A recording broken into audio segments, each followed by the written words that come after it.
Hello, ladies and gentlemen. Welcome to what I think will be a fabulous, insightful fireside chat with the media industry veteran, as it were, of course, CEO of Banijay Asia, CEO of Endemol Shine India.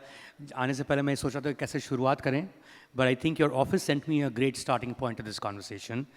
They sent me a docket, which is the size of a book. And all it talks about is the number of things that Mr. Deepak Dhar has been doing for the past 12 to 18 months. I think you saw some of it in the AV presentation, as it were, but I think a visual does not do it justice. It might be instructive in this case for me to actually read out some of it. I'm just an excerpt that I'm going to read out for what he's been doing for the last 18 months, okay, guys? Launched Cray Asia Studio as a strategic expansion into Southeast Asia. Multiple format deals, partnerships with Sony Pictures, BBC, NBC, CBS, etc. into India. 100 crore worth content partnership with producer Sajid Nadiadwala. Race to space collaboration with Space Exploration and Research Agency, that is Jeff Bezos' Blue Origin-backed initiative for an Indian space travel-based reality show. Venturing into gaming. Partnership with Ravi Shastri's Sporting Beyond, live events, that is Miss World 2024, ICC World Cup opening ceremony, biggest franchises ever, Big Boss, 6 Indian languages, MasterChef, 3 Indian languages, scripted format, Campus Beats on season 5, The Good Wife adapted in Hindi and Tamil, Monk adaptation on Jio Hotstar, brought CID back on Netflix. Big announcement yesterday, of course, was Too Much with Kajol and Twinkle Khanna. That's a talk show on Prime Video. Ladies and gentlemen, that in itself deserves an applause. Deepak, my obvious question to you is, how many hours do you work in a day and how many in a week? Well, thanks for putting it together. I have not really thought about this because if I think, I might stop. So, I choose not to think too much and just go one day You're at a a time. front bencher, na? Matlab, पढ़े ही जा रहे हैं, पढ़े ही जा रहे हैं. No, I have been not even in the back bencher. I have been the outside classroom student. But, I think all of this is really only possible when not just you put in the number of hours, but when you have like a great set of colleagues who manage this variety, this size, this scale. And for us, I think what really excites us is that one show is very different from the other. What we are producing, what we are creating, what we are post-producing, each of these things in the timeline in a day are very different from each other. And that's the opportunity, and that's what keeps this machine going. And I think it's really, the credit really goes to my colleagues who keep this fire Spoken burning. leader, like a leader, of course. But, I have to say, when you're working on so many facets of the entertainment industry, from content creation onwards, at this moment, as I speak to you on this particular day, what is it that excites you the most? Of the laundry list that I just read out to the audience. Well, what excites me the most is the fact that,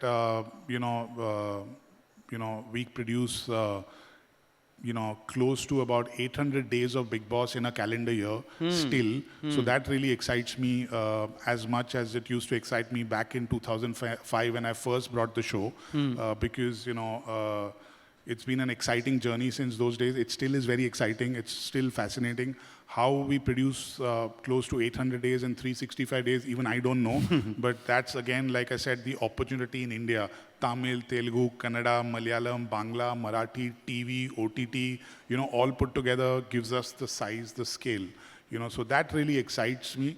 But that doesn't stop me from doing more things. That only excites me to do more. I mean,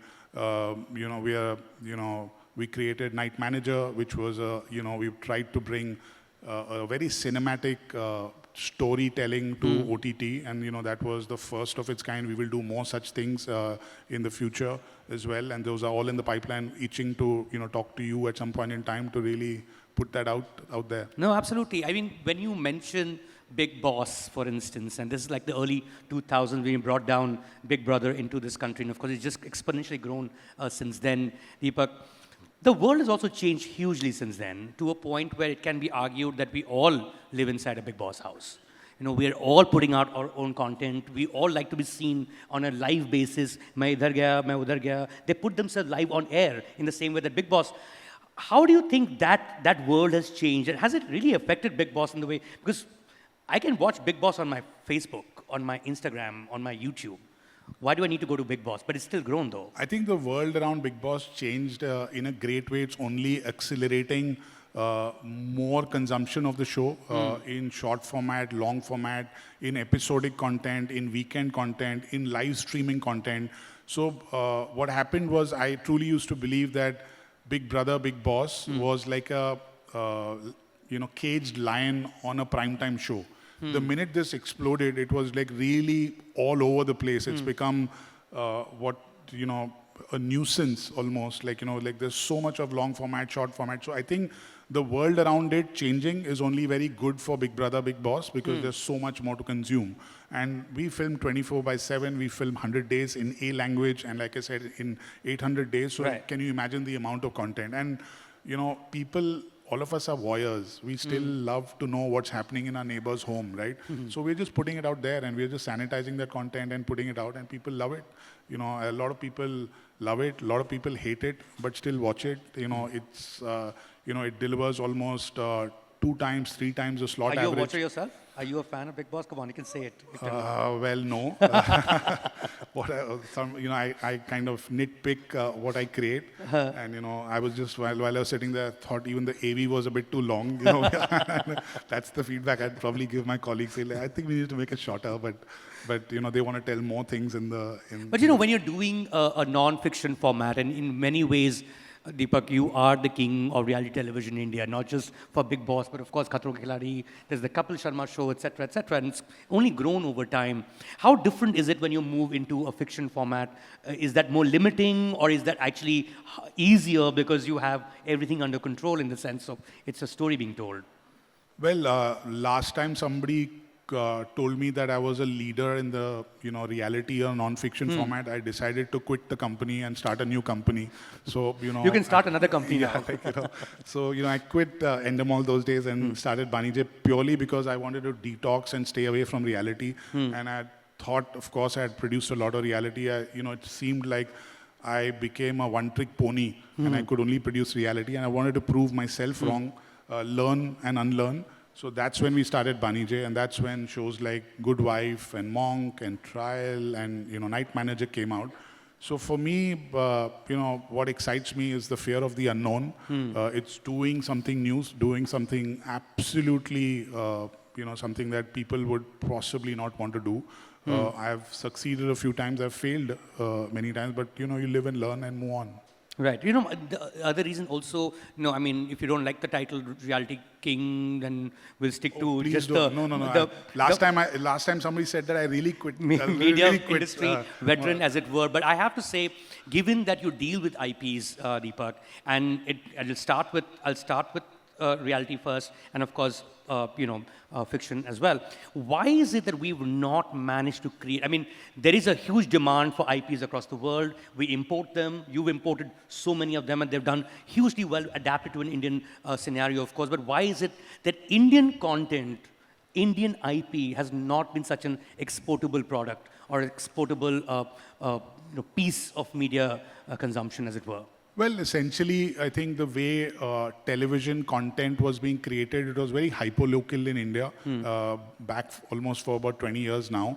I think with the advent of streaming and with the advent of OTT, I think, we've started consuming a lot of different content. And, that's when we saw the rise of Scandinavian content. That's when we saw the rise of Turkish content. That's when we saw the rise of Israeli content. That's when we saw the rise of Korean content.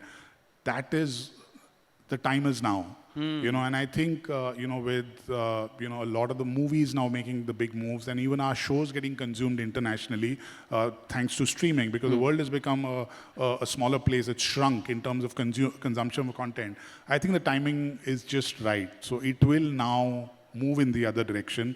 And yeah, essentially, we brought in a lot of these formats and we love bringing more and more formats in. But if you ask me personally, that's one missing link. We'd want to send one Indian show globally. And we're working hard at that. And I'm sure the time is around the corner. I remember somebody from your office once called me up to be part of this show called Lock Up. I said 3 months. I just wanted to know what the loo was going to be like, and I saw, and I'm like, thank God I wasn't in it. But that was again, and your IP in a sense that was an Indian IP. It was a concept that you worked on. So there are obviously more that you'll be creating. But I'm gonna touch upon you and your career a little bit here, Deepak. I mean, you started out in the entertainment/media industry back in the late 90s, as it were, and you've seen lots of highs and lows and changes. From there we look at satellite TV is where we look at. Streaming is much later. Before that is social media. As a content producer, as a content conglomerate, as it were, which change has been the one that has shaken you up the most? And I mean, was it streaming? Was it social media? Well, I think, there's been a lot of highs and, lows and highs and lows. And, there's been Except you stuck around, no? Yeah, you don't think too much. You just keep taking one step at a time. You don't see left, right, and you keep going. There's been a lot. I mean, from the days of, the daily soaps to the days of reality television to the days of, song and dance television. That was essentially what we've grown, all of that. Yeah. To the days of Big Boss and Fear Factor and MasterChef, and a lot has happened. And now streaming. I think what's really shaken me up in a very good way is the way streaming has come in and powered on. And I think the last 5 to 6 years, there's been a huge amount of opportunity. There's been a huge amount of different kinds of content to be created. But I think what's also shaken me up is, and we were talking about this backstage. The OTT party is over? The windfall is done and dusted. I think it's time to, digest that fact, that it's going to be a different party now, and you've got to be now, reinforcing the process to manage that pipeline. So I think, I'm not really worried about it. I still see a lot of opportunity, given the amount of variety, the languages, the amount of different devices we create content for. And I think it's great. And platforms as well, right? And platforms as well. And, and I have to tell you one little story. Maybe about 5-6 years back, I was on a Sunday afternoon. I think I was sitting at home, and I told my daughter, who was 14, 15 then, said, "Hey, Anushka, let's go watch a movie today on a Sunday afternoon." She said, "Dad, of course, good idea, let's go watch." So we went into the TV room. I picked up the remote, she picked up a laptop. So I said, "Hey, Anushka," I said, "let's watch a movie together." I think, "Papa, you watch your movie, I'm watching my movie, together we're watching a movie." So it was like fun. So that day, that shook me in a good way, because the reality around the way content was getting consumed was very different. My own business model was evolving in my own living room. And I thought, that, okay, now there are people, watching traditional TV. There are people watching, streaming content. There are people watching short format, long format on mobile devices. There's so much of opportunity around creating content. So, I had to really digest it and move on. I was hosting a session early in the day with studio bosses or production house heads, and there was essentially for feature films, and we started that conversation saying a very simple thing that nobody knows for sure, right? And it becomes much easier to say your bit if you know that you don't know for sure. But as someone who's been in the industry for that long, Deepak, and of course, as we mentioned, seen streaming come, seen, various formats, content formats come, whether it's a film, whether it's a show, whether it's on YouTube, whether it's on Netflix, what is it that you know for sure? Well, honestly, I don't think we know too much, and we shouldn't really try and decipher between the lines. As long as you are running the process to your best ability, finding the right story, finding the right person to, write it, finding the right person to, shoot it, finding the right person to edit it, finding the right person to deliver it, finding the right home for it. I don't think you should go beyond far from that process. To me, the process, and I might say a very safe thing, but to me, the process is really, really important. As long as we stick to the process, so You win some, you lose some. I mean, it's bound to happen. If we knew it all, it's not possible. I don't think any of us can claim that we know it all. There could be sometimes the story clicks, sometimes the actor clicks, sometimes the execution clicks, sometimes the editor and the BGM guys, do a fantastic job and save the day for us. Sometimes all of them come together and put it all together. And that happened with the night manager. Every person on it really just did their part well and did their part 2 notches higher than what was expected, and the outcome was great.